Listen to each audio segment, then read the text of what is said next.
Bismillahirrahmanirrahim. Assalamualaikum warahmatullahi wabarakatuh.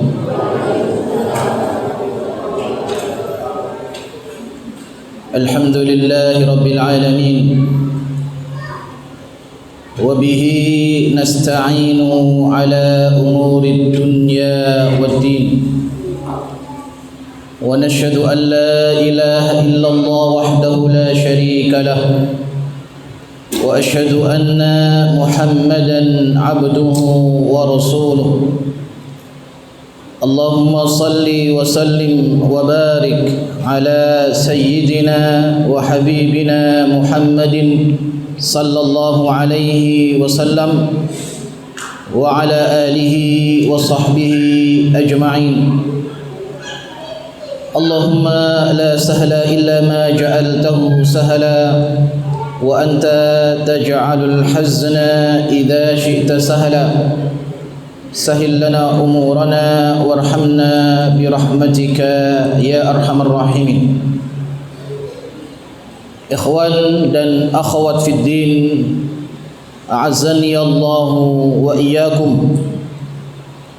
Jamaah sekalian, Bapak Ibu yang dimuliakan oleh Allah Subhanahu wa taala. Alhamdulillahirabbil alamin. Tiada kata yang pantas kita ucapkan pada pagi hari ini melainkan untaian syukur kehadirat Allah Subhanahu wa taala yang telah memberi kita nikmat iman dan Islam. Dan ini nikmat terbesar yang Allah berikan kepada hambanya. Dan juga Allah beri nikmat sehat, dan tadi disebutkan diberi nikmat bernafas, diberi nikmat oksigen. Dihitung dalam satu hari 24 jam manusia untuk bernafas membutuhkan oksigen dan nitrogen. Oksigen dihirup oleh manusia dalam satu hari sebanyak kurang lebih 2.880 liter sehari. Adapun nitrogennya 11.376 liter per hari. Taruhlah harga oksigen 25.000 per liter, nitrogennya 11.000. Dalam satu hari kita harus mengeluarkan uang 185 juta untuk bisa bernafas. Dikali 30 hari kita harus menyediakan uang 5,5 miliar untuk membeli oksigen dan nitrogen agar bisa bernafas. Punyakah kita uang segitu? Pernah lihat uang 5,5 miliar? Saya belum pernah ya. Kalau lihat angkanya sering ya.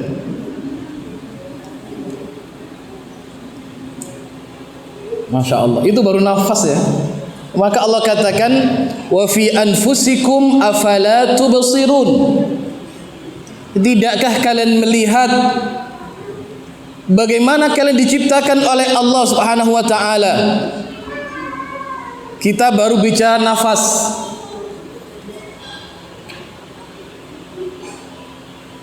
Subhanallah. Saya ini pernah nganter ibu saya waktu hemodialisa, cuci darah, stroke. Seminggu 2 kali. Nunggu itu paling tidak 5 jam. Bagaimana ginjal yang tidak berfungsi kemudian diganti mesin. Bagaimana aliran darah itu keluar dia. karena ginjalnya tidak berfungsi. Sekali cuci darah saat itu 1.750.000 sekali. Dalam 1 minggu mengeluarkan kurang lebih 3 juta lebih. Cuci darah kurang lebih selama 6 tahun. Gara-gara apa? Ginjal. Ginjal itu kecil. Kalau beli dia miliaran. Maka subhanallah, wa fi anfusikum afala tubsirun. Tidakkah kalian melihat bagaimana kalian diciptakan oleh Allah Subhanahu wa taala? Jadi kita ini melihat kebesaran Allah, cukup melihat diri kita saja. Ya. Belum nanti kita melihat bagaimana langit diciptakan oleh Allah. Bagaimana lautan. Tidak ada yang kita ucapkan melainkan ucapan Rabbana ma khalaqta hadza batila subhanak. Maha suci Engkau ya Allah. Artinya apa, jamaah sekalian? Kita ini hamba yang lemah, banyak salah, banyak dosa, banyak khilaf. Namun apa yang kita harapkan? Masuk surga. Ya. Kira-kira surganya siapa gitu ya?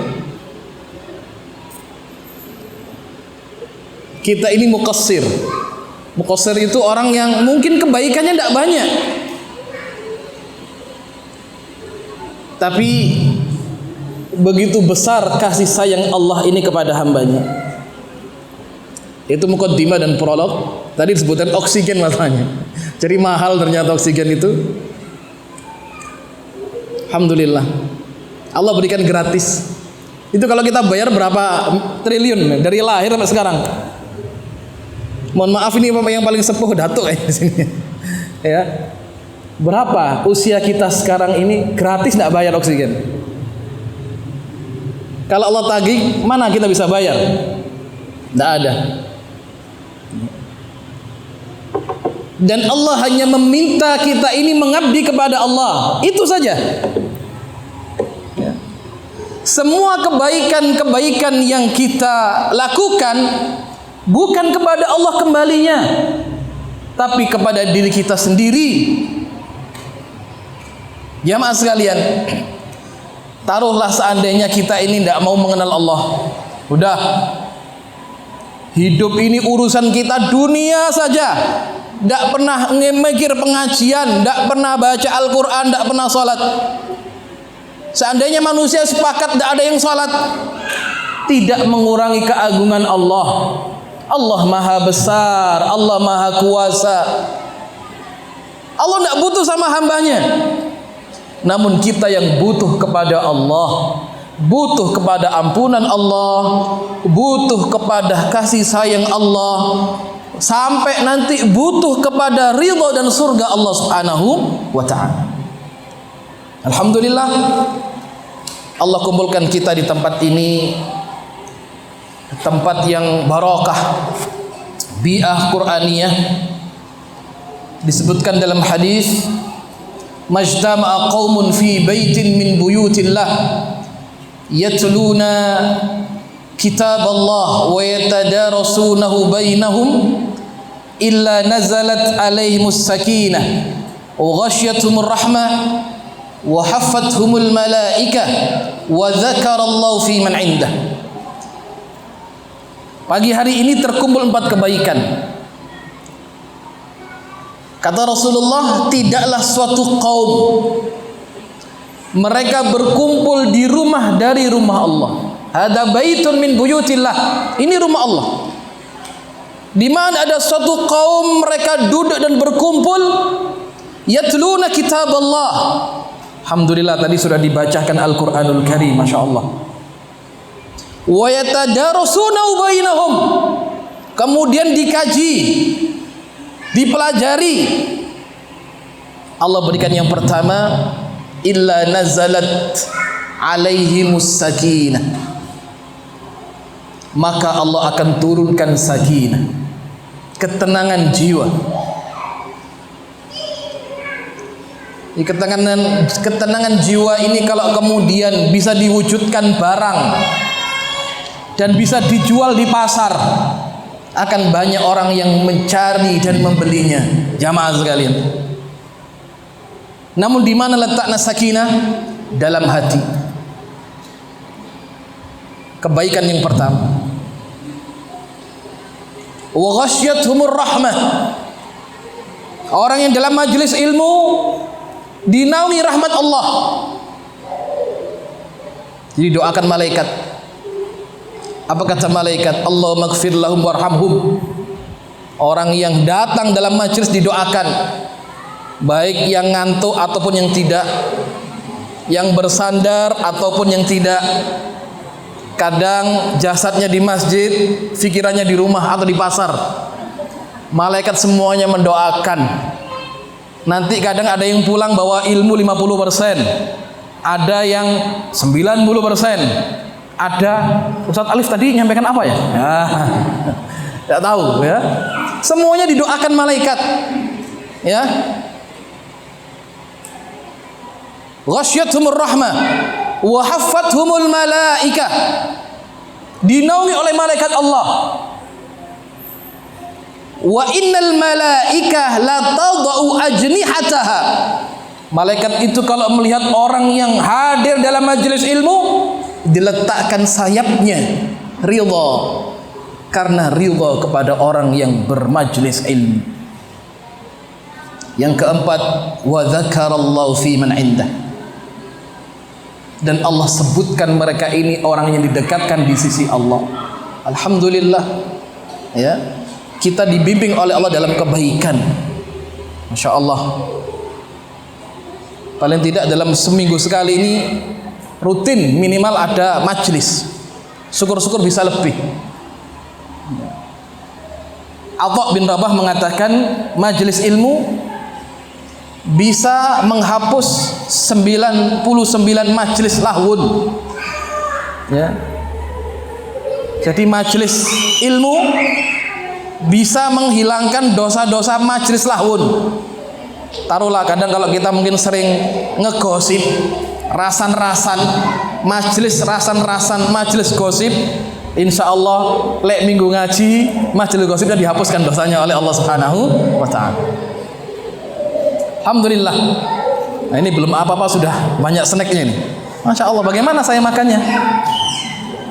Ya. Enak kita ini ngaji dikasih minum, Masya Allah. Alhamdulillah. Baik, insya Allah kita akan berbicara pada pagi hari ini. Tadi belum tausiah ya, masih muqaddimah. Kita akan berbicara tentang apa temanya Ustaz Fikri kemarin? Ustaz Wahid. Temanya adalah pengemban dakwah perindu surga. Ada yang tidak ingin masuk surga? Hah? Ada yang ingin masuk surga? Semuanya kita ingin. Semuanya kita ingin menjadi ahli surga. Tidak ada, ya. Kadang orang nggak sholat aja kalau ditanya, ingin masuk surga apa neraka? Surga lah, ya. Gimana masuk surga kamu nggak sholat? Kecuali orang yang tidak punya iman, ditanya mau masuk surga apa neraka? Saya neraka saja tidak apa-apa. Wal'iyadu billah. Ya. Manusia ini punya sifat, karakter pada zona aman dan nyaman. Itu manusia. Ada di antara kita yang ingin hidup sengsara? Tidak ada. Ada di antara kita ingin yang hidup lapar? Tidak ada. Ada di antara kita ingin hidup miskin, tidak punya apa-apa? Tidak ada. Sifat manusia ingin hidup aman, nyaman, damai, sentosa. Jadi kalau ada orang ingin masuk neraka, tidak sehat akalnya. Ya. Tanya, ingin masuk surga neraka? Saya neraka saja. Kenapa kamu tidak sholat? Saya ditakdirkan masuk neraka, ngapain sholat? Wah, ini masalah. Ya. Semua kita mendambakan kebaikan-kebaikan termasuk surga. Maka dari itu salah satu amalan dari sekian banyak amalan yang dimudahkan oleh Allah Subhanahu wa taala untuk masuk ke dalam surga adalah menjadi juru dakwah atau pengemban dakwah atau menjadi seorang muallim atau menjadi seorang murabbi atau menjadi seorang yang mengajarkan kebaikan. Tentu ada istilah ya, ada muballigh, ada dai.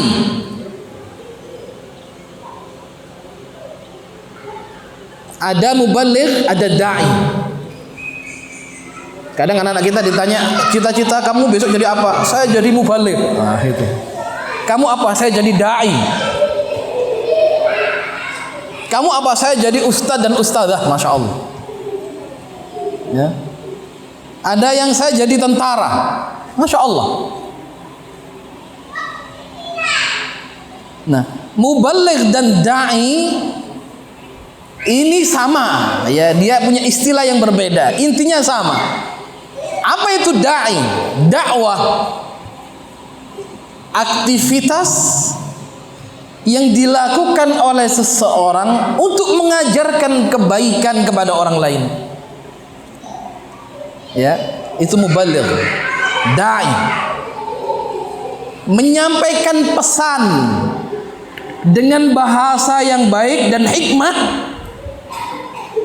kepada mad'u dan mutarabbi agar dia ikut jalan kebaikan. Jadi kita semuanya dai. Ibu-ibu di sini semuanya daiyah. Ya. Bapak-bapak di semuanya dai. Kenapa? Setiap orang punya potensi untuk mengajarkan kebaikan kepada orang lain. Ya. Jadi untuk menjadi dai tidak harus nunggu lulus pondok pesantren, tidak. Tidak menunggu jadi hafidh-hafidhah, tidak. Tidak menunggu wajib harus pinter bahasa Arab, tidak. Walaupun itu idealnya seperti itu. Ya. Tapi apa yang bisa kita ajarkan kebaikan kepada orang lain, ajarkan. Ya, ini penting. Maka dari itu, kenapa kita harus menjadi orang baik dan mengajarkan kebaikan? Semuanya akan kembali kepada diri kita sendiri. Kita lihat, kenapa kita harus jadi dai? Ya. Minimal ibu-ibu ini menjadi ustazah dalam rumah tangganya. Nah, gitu ya. Untuk siapa? Ustazah untuk anaknya. Nah, gitu. Manggil ummi ustazahku. Nah, gitu. Ya. Umi ini bukan ustazah katanya. Tidak apa-apa. Ya. Ustazah itu siapa yang mengajarkan kebaikan. Dan ibu adalah guru dalam rumah tangganya. Al-ummu madrasah. Kalau bapak kadang kan sering pergi keluar rumah. Ya. Siapa yang paling sering ya marah-marahan antara anak dan orang tua dan anak? Ibu. Ya, hari-hari di rumah. Bapak tidak pernah tahu urusan anak itu. Saya tanya, kira-kira siapa yang paling banyak mendidik anaknya? Ibu atau bapak? Siapa? Benar. Bapak lebih banyak mana yang ngajar kepada anak jenengan apa ibu? Ibu. Ya, Masya Allah.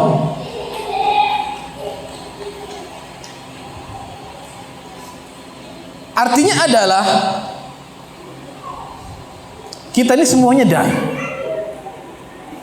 Dan ini amanah dari Allah Subhanahu wa taala.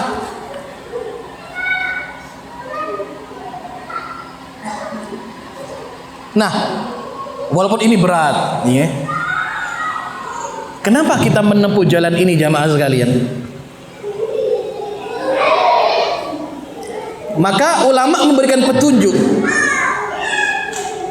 agar kita ini konsisten dalam amal, maka harus tahu fadailul a'mal. Ya. Apabila kita bisa ingin istiqomah, amal berkesinambungan, amal yang terus tanpa futur misalkan, walaupun nanti ada futur stagnan, ya, harus mengetahui fadailul amal. Apa fadilah amal itu? Ini penting. Misal, kenapa kita harus datang dalam majelis ilmu? Karena kita tahu pahala orang yang belajar. Kenapa kita harus menghafal Al-Quranul Karim? Karena kita tahu fadilah, keutamaan orang menghafal. Kenapa kita harus infak dan sedekah? Karena kita tahu keutamaan orang yang infak dan sedekah. Ya. Nah, pengetahuan kepada fadail ini agar kita konsisten dalam amal, agar istiqamah. Dan ini perlu kita sampaikan dan perlu kita ketahui. Apa yang pertama? Fadailul amal dalam hal ini adalah fadilah dakwah. Yang pertama adalah sesungguhnya dakwah adalah muhimmatur rusul, yaitu profesi para nabi. Ini yang pertama. Tugas para nabi dan rasul dakwah. Berapa jumlah nabi dan rasul kira-kira? Kam, Ustaz, kam adad? Berapa jumlah nabi dan rasul? Berapa?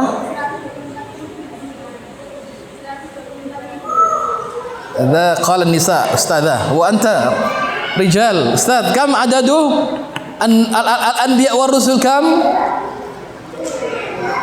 Kam? Berapa?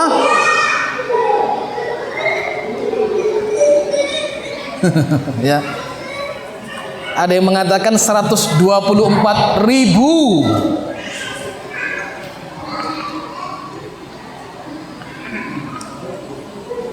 Berarti banyak banget ya. Jumlah nabi dan rasul 124.000. Dari Adam alaihissalam sampai khatamul anbiya Rasulullah sallallahu alaihi wasallam. Subhanallah. Berarti apa? Semua profesinya dai. Semua profesinya duat, muballigh, penyeru dalam kebaikan. Ya, ini yang pertama. Insyaallah kita lihat Nabi Nuh. Nabi Nuh berdakwah 900 tahun. Kita umatnya Kanjeng Nabi itu berapa toh? Baina sittin wa sab'in. Baina sab'in wa sittin. Umurnya umat Rasulullah itu antara 70 60. 60 70. Sedikit yang lebih 70. Nah, kalau ada itu bonus gitu ya. Ada kathir jiddan. Kaifa ana aqul?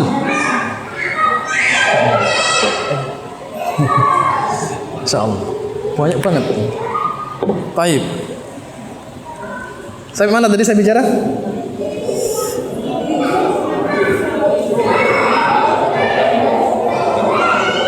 Ya?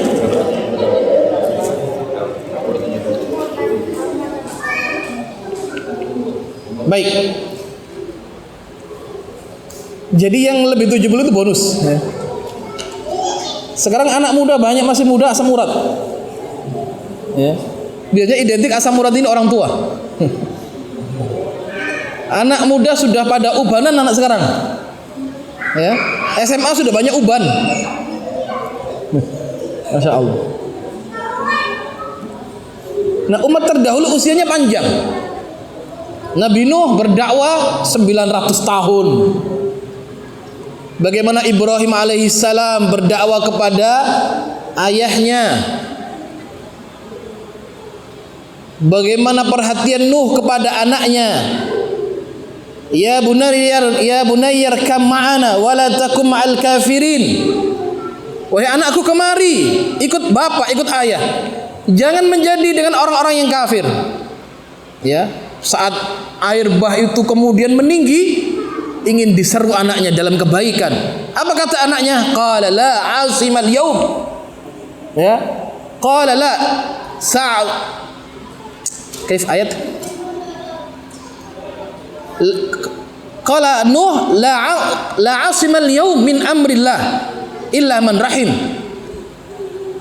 Apa katanya? Sa'awi ila jabalin ya'simuni ilal ma. Tidak wahai ayah, saya tak naik kepada gunung ini yang menyelamatkan aku dari air bah. Apa kata Nuh? Tidak bisa wahai anakku.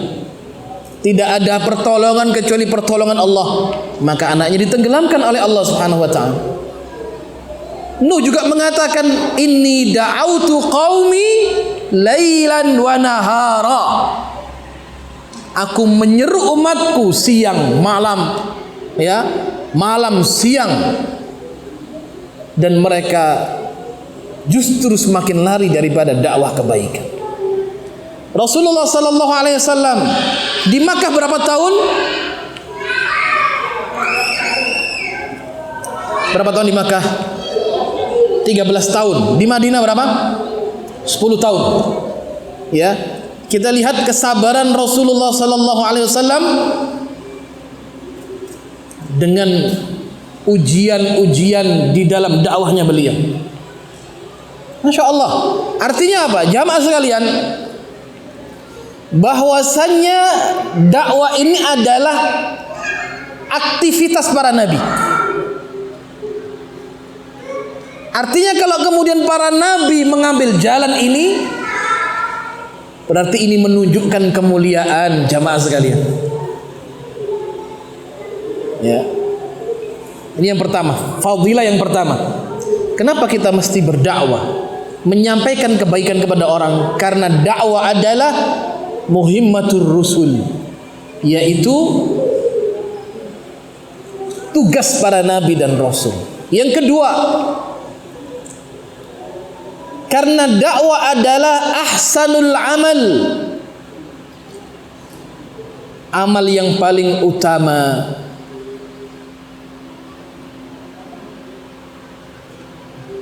Apa kata Allah dalam surat Fussilat ayat 33? Wa man ahsanu qawlan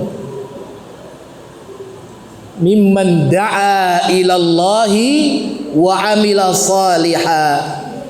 Ini janji Allah. Siapakah orang yang lebih baik dari orang-orang yang menyeru manusia kepada jalan Allah? Siapa orang yang baik perkataannya dari orang-orang yang menyeru manusia kepada jalan Allah? Wa amila salihah, dan orang-orang yang beramal saleh. Jadi duat, da'i, muballigh itu adalah ahsanul amal, ahsanu qawlan, perkataannya mulia. Ya.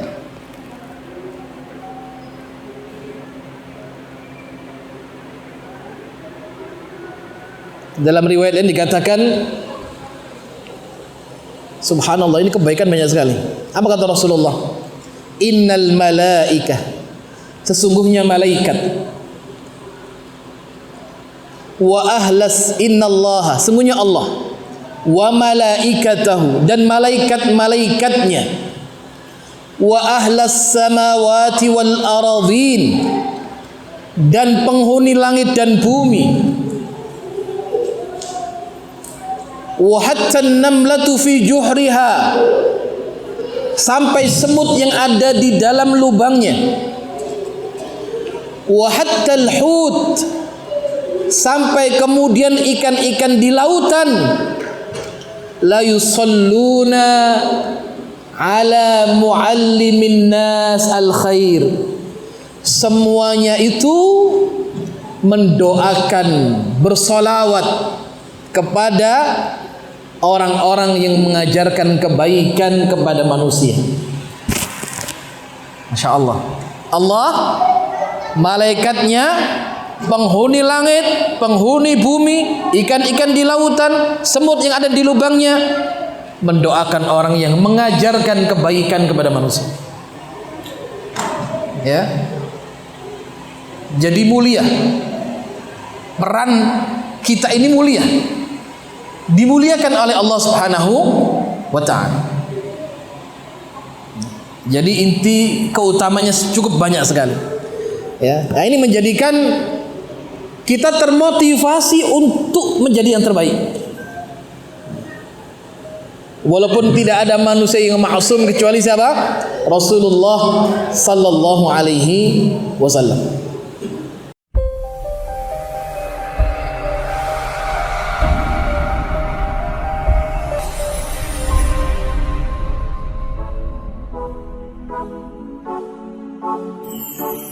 آمالنا نهرا تسيل عذبا كماء السلسبيل ومذكرات في الحياة منها ارتوى جيل فجيل. آمالنا نهرا تسيل عذبا كماء السلسبيل Alhamdulillah wassalatu wassalamu ala nabiyina Muhammadin sallallahu alaihi wasallam.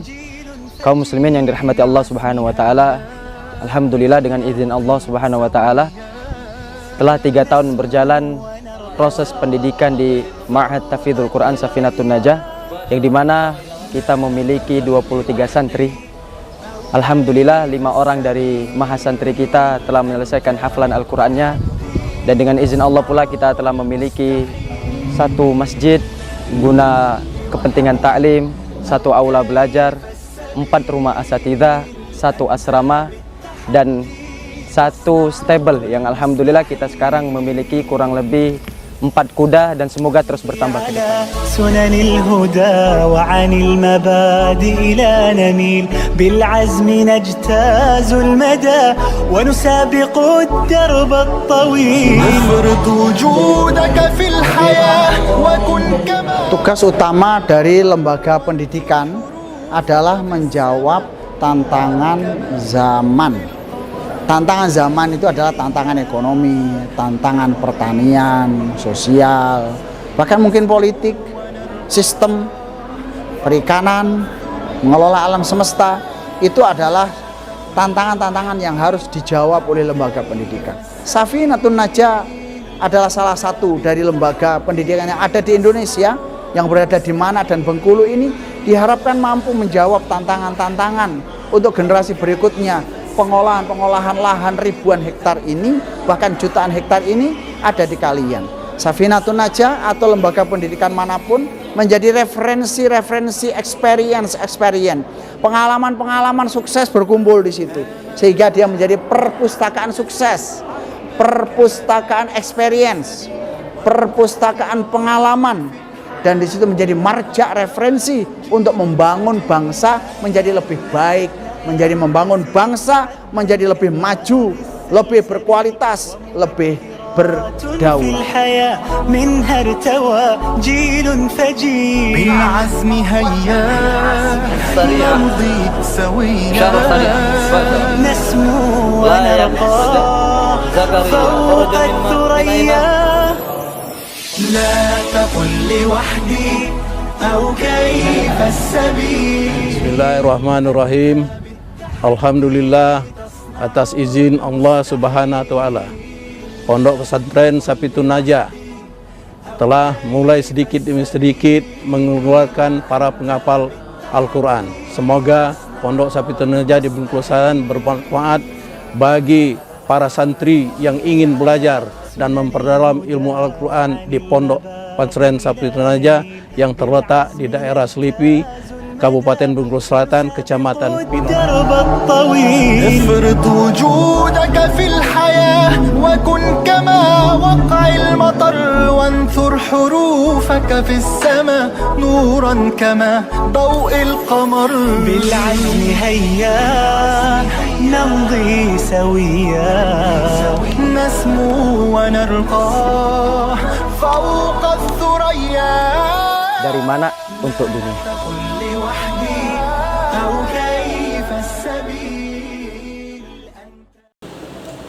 Jamaah sekalian yang dimuliakan oleh Allah Subhanahu wa taala, keutamaan yang selanjutnya adalah al-husul 'alal ajril 'azim. Para dai mendapatkan pahala yang besar di sisi Allah Subhanahu wa taala. Ya, pahala kebaikan yang tidak pernah putus. Dalam hadis dikatakan, "Idza mata ibnu Adam inqata'a 'amaluhu illa min thalath." Anak Adam ini kalau mati terputus semua amalnya kecuali 3. Al-ilmu yuntafa'u bihi. Apa itu? Ilmu yang bermanfaat. Yang kedua, sadaqatun jariyah, sedekah jariyah. Yang ketiga, waladun salih yad'u lahu, anak saleh yang mendoakan kedua orang tuanya. Jadi pahalanya Masya Allah. Nah, dari sini ditunjukkan oleh Allah agar kita istiqamah dalam berdakwah. Sampai kapan Pak Ustaz? Sampai menghadap Allah.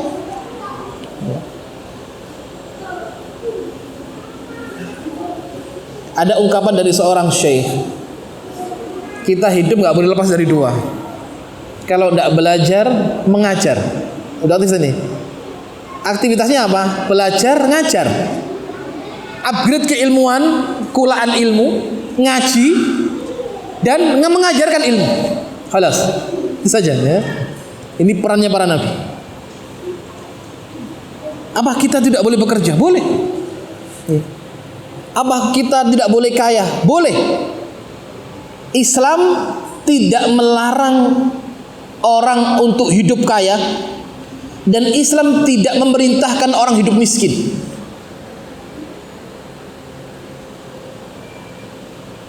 Sahabat kehidupannya variatif. Ada seperti sosok Sayyiduna Abu Bakar As-Siddiq radhiyallahu anhu. Aghnia, beliau orang yang kaya raya. Ya, Abdurrahman bin Auf, Utsman bin Affan, Umar ibn Khattab. Ya, ini golongan al-aghnia. Banyak sekali sahabat. Ada yang fuqara wal masakin. Golongan yang fuqara. Ada perbedaan fakir dan miskin gitu ya. Kalau orang miskin itu dia punya harta ya, namun belum mampu mencukupi kebutuhannya. Maka dalam surah Al-Kahfi dikatakan, ammas safinatu fakanat limasakin. Jadi dikatakan orang itu miskin, dia punya barang, punya sesuatu, namun tidak mencukupi kebutuhannya, itu miskin. Kalau fuqara, dia tidak punya apa-apa, ya, tidak punya apa-apa, dan tidak tercukupi kebutuhannya. Maka di surah Al-Kahfi dikatakan apa? Adapun orang miskin itu dia masih punya perahu. Nah, lumayan ya, masih punya perahu, kalau dijual masih bisa. Namun tidak bisa mencukupi kebutuhannya. Ada di kalangan sahabat hidup sosok siapa? Bilal bin Rabah, budak. Ada Julaibib radhiyallahu anhu, orang yang hidup sebatang kara, tidak punya keluarga. Banyak para sahabat radhiyallahu anhu ajma'in. Tapi subhanallah, kita lihat, adakah sahabat yang cinta dunia? Boleh tidak kita cinta dunia? Boleh. Boleh kita cinta dunia? Boleh. Yang tidak boleh itu apa? Kedunian. Nah, istilah Jawa itu. Apa kedunian itu? Dia anggap dunia ini segalanya. Sudah. Tidak ada akhirat. Usianya habis dari bangun tidur sampai mau tidur cari fulus, cari duit. Kelas tidak paham Tidak paham agama ini udah, tidak pernah sholat, tidak pernah berbuat kebaikan, tidak pernah melaksanakan perintah Allah. Tapi sahabat ini, masya Allah, kita lihat orang-orang yang miskin ini, para sahabat yang mungkin kekayaannya, hartanya tidak banyak, para aghnia. Apa yang mereka minta? Bukan dunia. Yang diminta kedudukan terbaik di akhirat. Maka dalam hadis dikatakan ada para fuqara dan masakin datang kepada Rasulullah. Apa yang ditanyakan? Ya Rasulullah, dhahaba ahlud dusuri bil ujur. Ya Rasulullah, orang-orang kaya memborong pahala. Kami kalah ya Rasulullah. Kenapa kalian bisa kalah dengan orang-orang kaya? Mereka mengatakan, hum yusalluna kama nusalli. Mereka salat sebagaimana kami juga salat. Wa yasumuna kama nasum. Mereka juga puasa sebagaimana kami juga berpuasa. Mereka tahajud bangun malam, kami tahajud. Akan tetapi ya Rasulullah, mereka ini yatasaddaquna bifuduli amwalihim. Tapi mereka mengalahkan kami dengan harta-harta mereka. Datang kepada Rasul minta apa? Ya Rasulullah, tunjukkan kepadaku amalan yang bisa menyamai amalan orang-orang kaya. Apa kata Rasulullah? Wahai sahabatku, tidakkah pada setiap kalimat tasbih subhanallah adalah sedekah?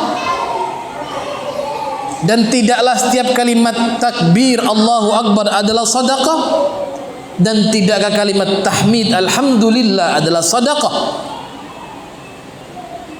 Kalian bisa amalkan ini, kalian akan bisa menyamai pahalanya orang-orang yang kaya. Apa kata sahabat? Ya Rasulullah, rahasiakan ini antara kami dan anda, gitu ya. Wah, orang-orang fuqara ini akhirnya beramal, diamalkan ini. Namanya hadis, dia mesti diriwayatkan. Akhirnya orang-orang kaya tahu, wah, ini Rasul mengajarkan kalimat ini yang bisa menyamai sedekah-sedekah kita. Akhirnya apa? Orang kaya pun berzikir, diperbanyak tahmid, takbir, tahlil. Ya, orang fuqara datang kepada Rasul, ya Rasulullah, ini orang-orang kaya tahu lagi amalan ini. Apa kata Rasulullah? Dzalika fadlullahi yu'tihi may yasha. Itu adalah karunia Allah yang Allah berikan kepada siapa yang dikehendaki oleh Allah Subhanahu wa taala. Ya. Mereka berlomba-lomba minta kedudukan di akhirat, enggak minta dunia. Ada sahabat dalam hadis diriwayatkan apa? Ya Rasulullah, inni as'aluka murafaqatuka fil jannah.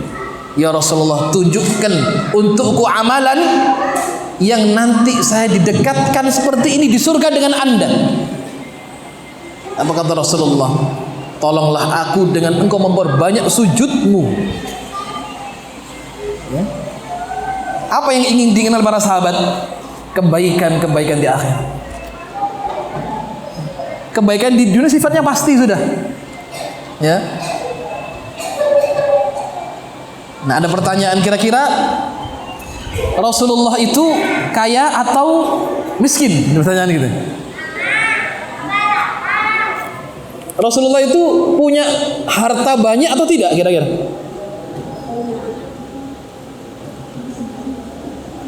Kalau kita lihat miniatur rumahnya Rasulullah sallallahu alaihi wasallam, nangis kita kayaknya. Ya. Kalau kita melihat gambaran ya rumahnya Rasulullah yang dibuat oleh para sejarawan, ya, itu ada di museum-museum misalnya. Menetes air mata ini menunjukkan apa? Sederhana hidup beliau. Dalam satu riwayat, Aisyah radhiyallahu anha menyebutkan, pernah kami ini lebih dari berhari-hari tidak bisa masak karena tidak ada makanan yang dimasak. Beliau hanya makan kurma dan meminum air. Dalam riwayat disebutkan Rasulullah pernah 2 hari tidak makan karena tidak ada makanan. Beliau ikatkan 2 batu di perut beliau.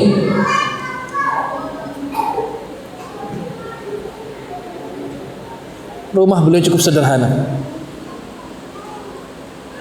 Ya. Maka Rasulullah sederhana urusan dunianya, kaya urusan akhiratnya. Dalam satu riwayat pernah beliau berkorban 200 ekor onta, padahal beliau mendapatkan 1/5 bagian dari ghanimah. Maka Umar bin Khattab pernah mendatangi beliau dan mengatakan, "Ya Rasulullah." Jadi waktu Sayyidina Umar datang, Rasul baru bangun dari tidurnya. Beliau melihat punggungnya Rasulullah ini ada bekas-bekas pelepah korma, karena beliau punya kasur dari korma yang dikeringkan. Ya, pernah suatu saat dilipat oleh istrinya jadi 3, biar agak tebal. Rasul marah, "Kembalikan dia, jangan dilipat menjadi 3. Kenapa ya Rasulullah? Saya khawatir dia menjadikan aku bernikmat-nikmat untuk tidur." Masya Allah. Begitu lihat punggung Rasulullah ini ada bekas-bekas pelepah korma, Sayyidina Umar menangis. Apa kata beliau? "Ya Rasulullah, tidakkah Anda meminta kerajaan seperti Raja Persia dan Romawi? Karena Anda ini raja, Anda seorang bangsawan, keturunan Anda mulia. Kenapa Anda tidak meminta dunia ini sebagaimana Allah berikan kepada raja-raja yang ada?" Apa kata Rasulullah? Rasul mengatakan, "Wahai Umar, tidakkah kamu ridha kalau kebaikan-kebaikan bagi mereka disegerakan oleh Allah di dunia, dan kebaikan-kebaikan kita kelak akan diberikan oleh Allah di akhirat, yaitu surga?" Ya. Maka Umar meneteskan air matanya dan mengatakan, "Raditu billahi rabba wa bil islami dina wa bi Muhammadin nabiyya wa rasulah." Ya. Nah, inilah kehidupan para orang-orang terbaik di zaman, ya, orang-orang terbaik di bumi ini, yaitu para anbiya war rusul. Mereka adalah orang-orang yang konsisten di dalam amal. Apapun yang mereka mampu berikan, diberikan di jalan Allah. Ya, tentunya kita punya kelebihan bermacam-macam. "Ustadz, saya akan memberikan untuk Islam ini harta saya." Bismillah. Ya, makanya dulu ada sahabat karena tidak punya sesuatu, dia infak dengan kehormatan dirinya. Dalam satu pertempuran, para sahabat berlomba-lomba infak dan sedekah. Abu Bakar As-Siddiq dengan semua hartanya. Ya, Abu Bakar semua hartanya diberikan untuk perjalanan jihad. Apa kata Rasulullah? "Ya Abu Bakar, ini kamu berikan hartamu semua, bagaimana keluargamu?" Apa kata beliau? "Allah wa Rasul." Untuk keluargaku Allah dan Rasulnya. Umar datang dengan separuh hartanya. Utsman bin Affan dengan 300 sekian onta dan perbekalannya, ditambah sekian ribu dinar emas. Ada satu sahabat tidak punya apa-apa. Dia menangis, tidak ada yang bisa diberikan. Ya, coba itu sahabat itu sedih, gak bisa ngasih untuk Islam itu sedih gitu. Dia tidak punya apa-apa, sepeser dinar tidak ada. Dia pulang ke rumah, nyari barang gak ada yang bisa dijual, tidak ada apa-apa gitu ya. Akhirnya apa? Dia berdoa kepada Allah, "Ya Rabb, orang-orang beramal kebaikan saat ini yang saya tidak mampu beramal karena saya tidak punya harta. Ya Allah, saya sedekah dan infak kehormatan diri saya untuk agamamu ya Allah." Dia infak sedekah dengan apa? Dengan kehormatan dirinya diberikan untuk Islam. Ya. Esok harinya Rasul mengumpulkan sahabat. Ditanya, "Siapa yang kemarin sedekah? Siapa yang kemarin memberikan hartanya untuk Islam dan jihad ini?" Semua sahabat terdiam. Ya. Kemudian ada orang yang dingkluk gitu, tidak punya apa-apa, dia nggak numpang sedekah. Ya. Karena sedekah infak itu identiknya adalah uang, barang. Sedekah bisa apapun. Ya. Sifatnya infak itu adalah barang, sesuatu. Sedekah lebih umum. Apapun bisa disedekahkan. Maka kata Rasulullah, senyum saja sedekah. Basmatuka di wajhi akhika laka sedekah. Sahabat ini tertunduk, dia tidak punya apa-apa diberikan. Kata Rasulullah, wahai fulan, kamu yang tadi malam sedekah. Tidak ya Rasulullah, saya tidak punya apa-apa sedekahkan. Berbahagialah. Jibril datang kepadaku menghabarkan Allah menerima sedekahmu yang kau berikan di jalan Allah Subhanahu wa taala. Apa yang disedekahkan? Kehormatan dirinya, karena dia tidak punya harta. Ya. Sekecil apapun mereka ingin andil untuk Islam ini.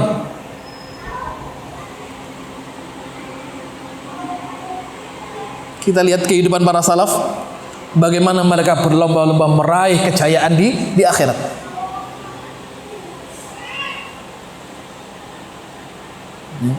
Maka mengemban dakwah ini yang dicari apalah? Surga.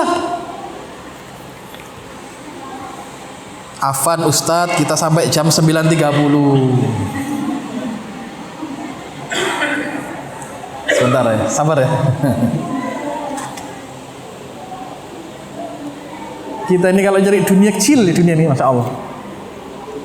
Tapi jenengan jadi punya cita, saya jadi pengusaha sukses, miliarder, mantap. Tapi jadi seperti Utsman bin Affan gitu ya, menjadi orang kaya, kemudian dermawan. Wow, Masya Allah. Ya, nggak dilarang, boleh Anda mau bisnis apapun, bebas. Yang penting digunakan hartanya untuk agama Allah. Setiap kita punya andil apapun.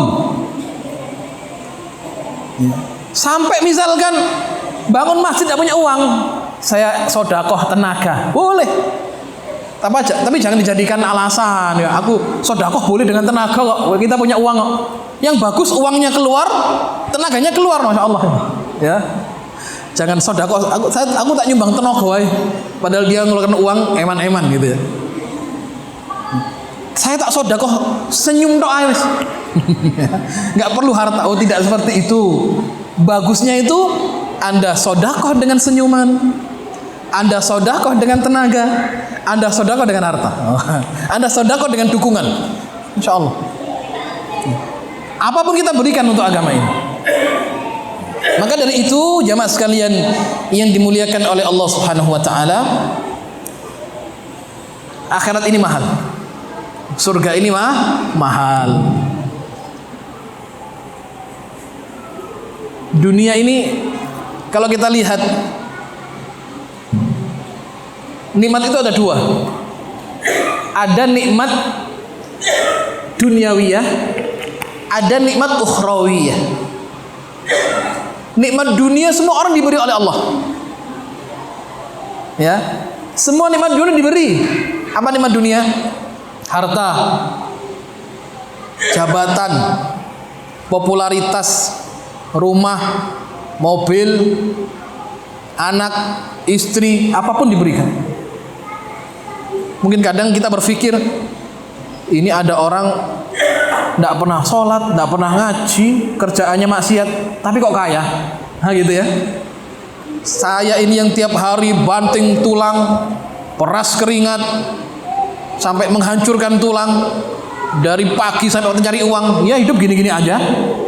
Nah gitu ya. Kok justru orang yang tidak kenal Islam tambah banyak yang kaya? Itu duniawiyah. Korun itu kurang apa kayanya itu? Sampai ada harta yang tersimpan namanya harta korun, harta karun. Kekayaannya luar biasa itu. Dihancurkan oleh Allah hitungan sekejap. Fakhasafna bihi wa bidaril ardh. Ditenggelamkan Korun dan semua hartanya dalam bumi.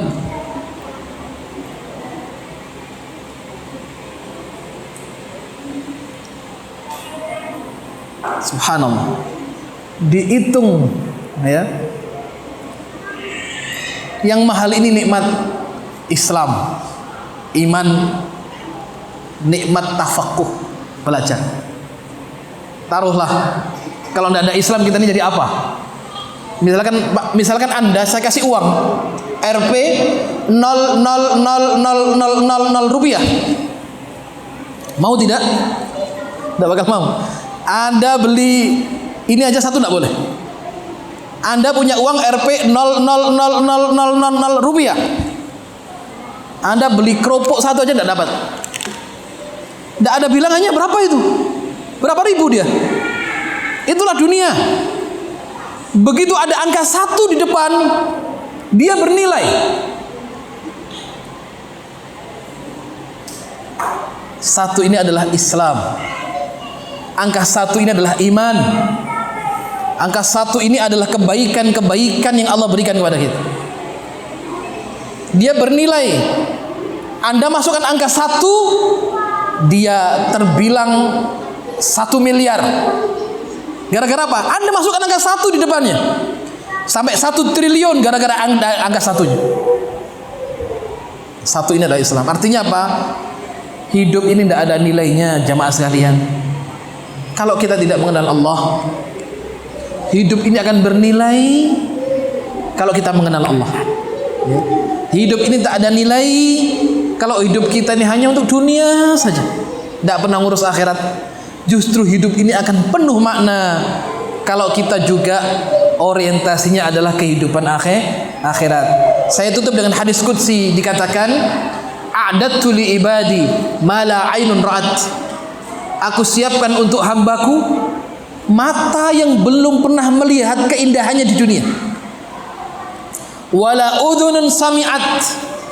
Telinga manusia belum bisa mendengarkan bagaimana hal-hal yang ada di surga. Wala khattara ala qalbil bashar. Dan belum terlintas dalam bayangan mereka bagaimana keindahan surga. Allah sebutkan ciri-cirinya, Masya Allah. Ya, apa yang kita lakukan ini berbalas nanti surga. Kalau kita punya 1, tadi katanya istrinya baru 1, iya, saya 1 di dunia, selebihnya insya Allah di surga. Gitu ya. Laki-laki soleh bisa memiliki 72 istri di surga. Ridho tidak, Bu? Ridho ya. Di surga itu tidak ada cemburu. Ya, kalau ibu-ibu ini salihat, suaminya saleh, ibu jadi ratu bidadari, yang 72 bidadari jadi pelayannya. Ya. Wah, sepakat? Oke. Di surga gak ada cemburu, gak ada. Kalau di dunia bisa jadi 1 tambah 1 belum tentu 2, bisa jadi 0. Ya. Di Masna, yang pertama minta, mending saya kamu ceraikan saja. Pulanglah ke rumah orang tua. Yang kedua, saya tak juga minta cerai, pulanglah. Itulah dia sebatang kara. 1 tambah 1 0. Ya, belum tentu 2. Ya, wa yuzawwaj bisnatain wa sab'ina min hurin 'ain. Berapa istrinya satu laki-laki? 72 bidadari. Yang perempuan ada bidadara? Tidak ada. Ya, tidak boleh. Ya. Subhanallah. Itu kebaikan nanti yang Allah berikan. Ya, itu baru satu cerita, sekian banyak kebaikan yang Allah berikan kepada ahli surga. Allahumma ja'alna min ahli jannah. Mudah-mudahan kita semuanya dikumpulkan di Firdaus al-A'la bersama para nabiyyin wa siddiqin wa syuhada wa salihin wa hasuna ulaika rafiqa, sebagaimana kita dikumpulkan di dunia ini. Alhamdulillah, saya berbahagia bisa kembali bertemu dengan akhwat, ikhwan Manna. Ya, jamaah kajian Ahad pagi. Mudah-mudahan Allah Subhanahu wa taala izinkan kita bisa bersua dan berjumpa kembali di waktu dan kesempatan yang lain. Mudah-mudahan Allah karuniakan kepada kita keistiqomahan. Ya, alhamdulillah kita semuanya bahagia ada pesantren ini. Ramaikan pesantren ini. Ya. Saya katakan tidak ada hidup yang baik, lingkungan yang baik seperti lingkungan Al-Quran. Masya Allah, saya bahagia lihat anak-anak tadi itu. Tadi malam kemah di situ. Senang saya, Masya Allah. Pagi-pagi main bola. Masya Allah. Saya berharap nanti di sini menjadi perkampungan Muslim. Rame, banyak rumah-rumah jenengan di sini. Jenengan dia punya 2 rumah. Di mana sana punya, di sini punya. Gitu ya. Ngumpul bareng di sini, menjadi masyarakat Muslim. Ya, nanti ustadz-ustadz ini jangan boleh pulang. Nikahkan, carikan akhwat mana. Sepakat? Diikat ini. Ini sudah sampai mati di sini sudah disediakan kuburannya di sebelah sana. Ya. Sudah. Al-hayat wal mamat huna. Rijal la ta'ud ila Jawa. Jangan kembali ke Jawa. Jawa sudah banyak ustadz. Ya. Hidup mati di sini, ya. Datuk sudah siapkan kuburan di sana. Ya. Jangan pulang, ya. Jangan pulang di sini. Mudah-mudahan kita berharap pesantren ini membawa keberkahan, ya, untuk kita semua. Dan inilah, ya, dulu para sahabat itu banyak bermajlis di masjid, beraktivitas di masjid. Ya, apapun aktivitas, kumpul-kumpul di masjid. Alhamdulillah kita ada masjid, apa namanya ini? Ar-Rahmah, ya, Ar-Rahmah. Dan mudah-mudahan dan ini menjadi pusat, ya, kajian Islam, dan ini menjadi pusat, ya, berkumpulnya orang-orang yang baik, dengan harapan mudah-mudahan kita bisa mengajarkan Al-Quran ini di tengah masyarakat, mengajarkan kebaikan, dan kelak menjadi pahala jariah yang terus mengalir untuk kita dan semua keluarga. Amin ya rabbal alamin. Jazakumullahu khairan katsira. Assalamualaikum warahmatullahi wabarakatuh.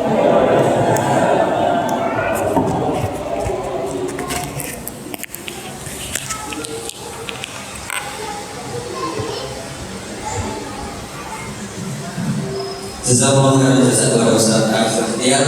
Saya itu sesi tanya jawab, mungkin satu dari ikhwan, satu dari akhwat jika ada, kalau nggak ada kita tutup saja. Ada bapak-bapak ibu-ibu?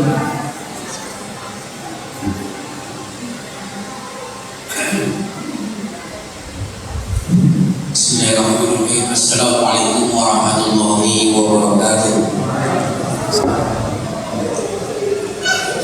Ustaz, seperti Ustaz katakan tadi, apabila mati anak Adam, maka manusia segala macam kepada tiga, yaitu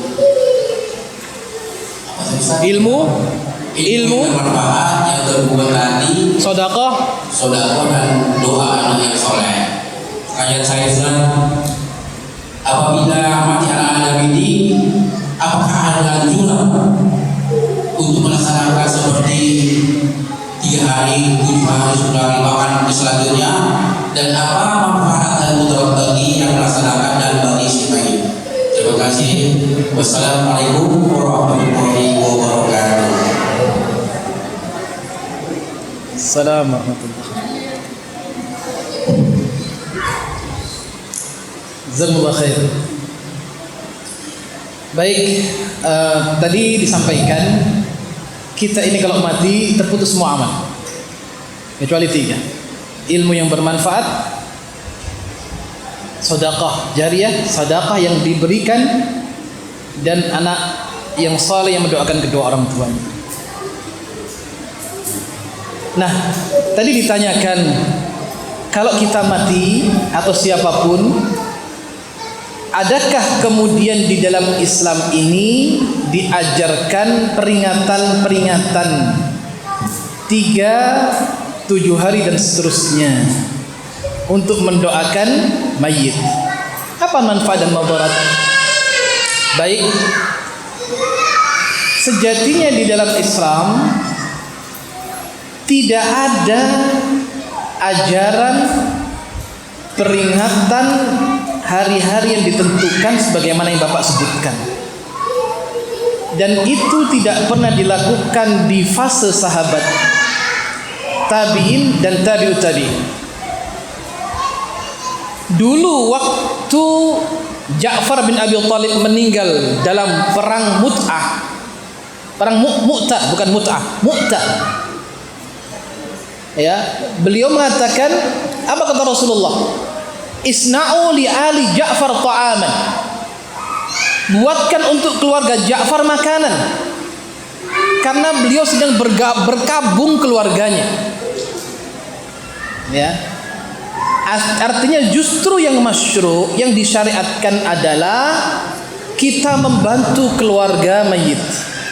Dengan cara apa? Kita kirim makanan, kita kirim beras, kita kirim bantuan uang, semua fasilitas dimudahkan. Ya.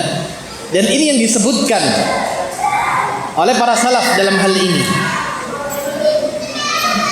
Nah, sejatinya kenduri arwah atau apapun itu namanya, itu belum pernah ada dilakukan di zaman Rasulullah sallallahu alaihi wasallam, tabi'in, tabi'ut tabi'in, dan generasi terbaik. Ya, bahkan di zaman imam mazhab yang 4, Imam Hanafi, Maliki, Syafi'i, dan Imam Ahmad bin Hanbal. Ya. Dan itu dalam satu kitab, ya, I'anatul Talibi, yang di mazhab Syafi'i termasuk adalah hal-hal yang kurang disukai. Karena terkadang yang terjadi, karena itu dianggap suatu kewajiban, membebankan diri kepada sahibul bait. Terjadi akhirnya karena dianggap suatu kewajiban, maka kemudian mereka rela memaksakan diri untuk mengadakan hal demikian dengan menghutang, ya, dengan hal yang lainnya. Saya pribadi mengambil pendapat yang tidak memperingati hal-hal yang demikian. Ya. Walaupun mungkin ada di antara jamaah mengambil pendapat yang lain, tafadhal. Bagi saya, bagi kami tidak mengambil pendapat yang peringatan sekian hari sampai sekian hari.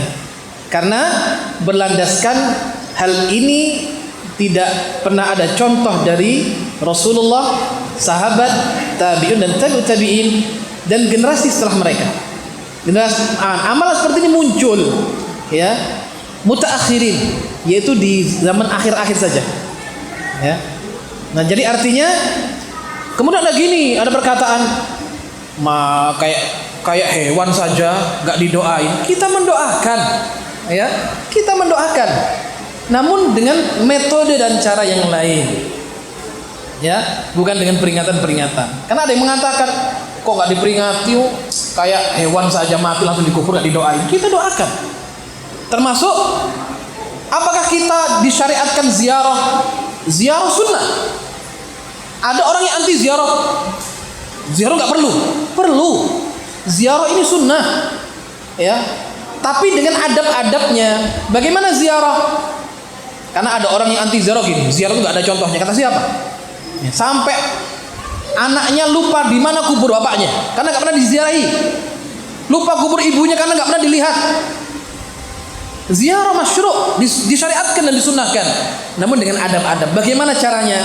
Kita masuk kubur, berdoa, assalamualaikum ahlad diyar minal mu'minin wal muslimin wa inna insyaallah bikum lahiqun, nas'alullah lana wa lakum al-afiyah.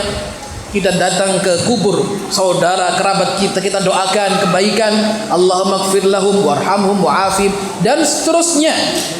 Dari situ kita zikrul maut, meyakini, ya Allah, saya besok nanti juga seperti mereka. Setelah itu pulang, selesai. Tidak ada ritual-ritual lainnya, ya. Apalagi kemudian sampai minta kepada mayit, ya. Ini yang kemudian menjadi permasalahan. Ziarah disunahkan, ziarah kubur sunnah, dan itu kebaikan sesuai menempuh aturan-aturan syari. Gitu ya. Wallahu taala alam. Walaupun ada mungkin di antara saudara dan saudari kita mengambil cara sebagaimana nanti yang Bapak sebutkan, tapi yang paling utama adalah kita toleransi, ya, dan tidak kemudian gampang mungkin mencela seseorang dengan amalan-amalan yang mungkin sifatnya boleh dibilang ijtihadiyah. Paham ya? Jadi nggak boleh mencela amalan orang. Sudah, saya nggak seperti itu, kamu seperti monggo silahkan. Yang penting saya tidak, karena itu yang saya yakini. Paham ya? Karena saya yakin demikian, saya berarti enggak. Kalau Anda meyakini itu, monggo silahkan, karena itu keyakinan Anda. Begitu? Ya? Gimana? Saya nggak dengar. Kalau apa? Ya biarkan saja. Ya, artinya jangan kemudian salah. Ya, nanti polemik ini rentan dan rawan, ya. Karena Ada satu kaidah kemarin saya sebutkan, la yungkar al-ijtihad bil ijtihad. Tidak boleh mengingkari ijtihad orang dengan ijtihad kita. Kecuali masalah-masalah yang sawabit. Apa sawabit? Qat'i dalilnya ada. Misal, syirik statusnya jelas, dosa besar, sepakat, tidak ada khilaf. Tapi dalam perkara ijtihadiyah tidak boleh kita memaksa. Misal, kunut subuh. Ya. Ada yang berpendapat dalilnya sahih, ada yang melemahkan. Ya, di sini ada titik ikhtilafiyah. Di sini kita diharuskan untuk tasamuh, toleransi. Artinya kita tidak boleh maksa. Kamu nggak kunut, salah. Kamu yang kunut salah, enggak. Ya, misalkan saya sholat di imam yang kunut. Imamnya kunut, saya makmum. Tidak ada salahnya saya ikut kunut karena menghormati imam. Ya. Atau sebaliknya, imamnya tidak kunut, kemudian kita menghormatinya tidak kunut, tidak ada masalah. Itu perkara yang sifatnya ikhtilafiyah dan ada ruang perbedaan pendapat di antara para ulama dan tidak boleh memaksa. Ya, kecuali yang sawabit, yang qat'i jelas. Syirik tidak ada khilaf. Semua syirik dosa. Tidak ada syirik yang tidak dosa, tidak ada. Syirik semuanya dosa. Sepakat. Ya. Tapi antara kelompok ini dan kelompok ini dalam perkara sawabit banyak yang sama. Qur'annya sama. Kecuali Qur'annya beda. Ya. Syahadatnya sama. Kecuali syahadatnya beda. Ya. Rukun Islamnya sama-sama 5. Rukun iman sama-sama 6. Nabinya sepakat yang terakhir Muhammad. Enggak ada nabi yang lain. Ya. Nah, dalam perkara-perkara yang disepakati masih banyak cocoknya. Biasanya yang ramai dalam masalah khilafiyah. Ya. Dan ini ada ruang memang kita untuk menghormati pendapat orang lain. Wallahu a'lam.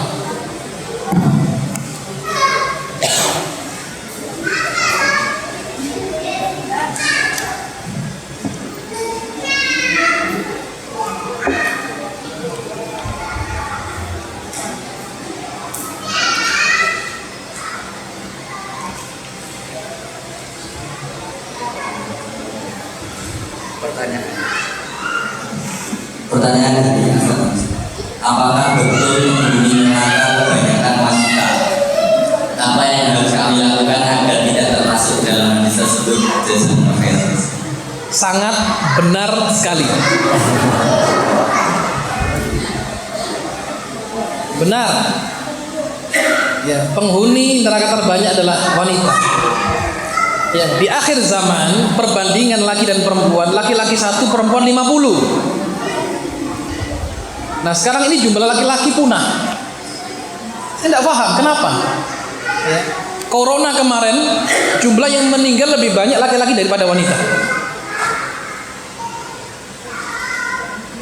Kenapa perempuan? Disebutkan dalam hadis karena perempuan suka melaknat. Ya, suka melaknat suaminya. Ya, kenapa suami banyak mati? Ya. Karena apa? Tekanan yang kuat dari istrinya. Enggak, ini fakta ya. Saya enggak guyon ini. Ya. Fakta. Kenapa? Ini perempuan, masya Allah ya. Walaupun perempuan itu makomnya sebenarnya tinggi, maka saya katakan ibu-ibu ini kalau lagi sakit hati dengan suami, doakan yang baik. Jangan didoakan keburukan, jangan. Sampai kalau nyumpah anak, sumpah yang baik, doakan. Karena doa panjenengan ini mustajab. Ya. Ibu itu firasatnya masya Allah. Kalau Anda nyumpah anak yang baik, misalkan kita punya anak mungkin ya rezekinya kan beda-beda, ada agak nakal. Sekolahnya suka bolos, nakal, males. Kadang ibunya marah. Mudah-mudahan kamu celaka kamu nak. Celaka betul anaknya. Jangan pernah sampai keluar itu. Doakan yang baik. Mudah-mudahan besok jadi imam Masjidil Haram. Ya. Doa yang baik. Ya. Mudah-mudahan kamu besok jadi pengusaha, sukses, dermawan buat pondok pesantren. Doakan yang baik. Kenapa? Karena ada kajian-kajian, laki-laki baru bicara keluar sekian kata, wanita sudah 5.000 kata yang keluar. Maka ada benarnya juga ada sinetron judul suami-suami takut istri. Ya, karena tekanan batin suaminya mikir, ya sudah akhirnya meninggal. Ya. Dan apa kemudian yang dilakukan sesuai petunjuk Rasulullah SAW? Maka di dalam Islam, sebelum datangnya Islam, wanita tidak ada nilainya. Wanita dianggap sumber bencana, sumber malapetaka, membuat kehancuran, ya, nggak ada nilainya di luar Islam dahulu. Begitu Islam ini datang, derajat wanita diangkat setinggi-tingginya oleh Allah Subhanahu Wa Taala, dimuliakan betul. Ya, nah, apa petunjuk Islam kepada para wanita agar kemudian tidak dimasukkan ke dalam neraka dari hadis tadi? Ya, yang diajarkan adalah diantaranya satu, surganya wanita sebenarnya ada. Yang pertama, idza sholatil mar'atu khamsaha. Wanita kalau menjaga sholat wajib 5 waktu baik. Ya. Yang kedua, wasamat syahroha. Dia puasa Ramadannya baik. Wa ata'at zaujaha. Ya, kemudian mentaati suaminya. Qila laha udkhulil jannah min ayyati abwabil jannati syi'ti. Ya. Maka akan dipanggil nanti di hari kiamat, masuk ke dalam surga kalian dari semua pintu yang kalian kehendaki. Salat 5 waktu, kemudian shamat syahraha, wa hasunat farjaha, menjaga kehormatan dirinya. Yang keempat, taat kepada suaminya. Nah, kalau saya dalam majelis kajian ibu, saya tanya, mana yang paling berat di antara 4? Taat suami. Sepakat itu. Saya ngisi kajian ibu di mana? Mana paling berat di antara 4 ini? Kami susah untuk bisa berbuat taat kepada suami kami. Kenapa? Karena banyak. Hati-hati ya. Jadi lebih baik ya kalau ibu-ibu marah, suaminya diam. Kalau yang bapak marah, yang ibu diam. Jangan disambut. Kalau ibu marah, sambut sama bapaknya, maka gagang pintu lepas, piring terbang. Ya. Kalau ibu-ibu, bapak marah, ibu-ibu lebih baik diam, jangan kemudian dibalas dengan perkataan. Ini perlu ya. Kemudian wanita tidak boleh suka melaknat. Walaupun ada nas mengatakan wanita ini paling banyak kufur kepada suaminya dan paling banyak melaknat suaminya. Ya, itu dikurangi. Juga jangan membuat majelis gosipia. Ya, majelis ngegosip. Kadang wanita ini punya sifat karakter namam, mengadu domba, kemudian memfitnah, ngerasani orang, gosip. Maka ini rahasia, saya tunjukkan kenapa dulu para salaf mengkaji tazkiyatun nufus dalam kajian-kajian mereka. Gak sembarangan. Ibnu Hajar Al-Haythami, setiap beliau kumpul-kumpul dari majelis, habis jalan-jalan sama sahabat-sahabat beliau, apa yang beliau nasihatkan? Istaghfirillah, ikhlaskan. Istighfar, ikhlaskan. Lapangkan dada. Itu yang selalu dinasihatkan. Ya, kenapa dalam majelis ilmu, majelis apapun, kita diperintahkan ada doa kifaratul majelis. Di sana ada kalimat istighfar. Karena kadang hatta dalam majelis ilmu pun orang kadang rasa Mas ya. Hatta dalam majelis halaqah taklim pengajian kadang masih ngegosip orang. Ya, maka ada doa kita diperintahkan istighfar kepada apa? Kepada siapa? Kepada Allah Subhanahu wa taala. Jadi kalau kita ini hidupnya baik, ingin sehat, satu, positif dalam berpikir, husnudzan. Yang kedua, lapangkan hati, suka memaafkan, ya. Jangan disimpan apapun di sini.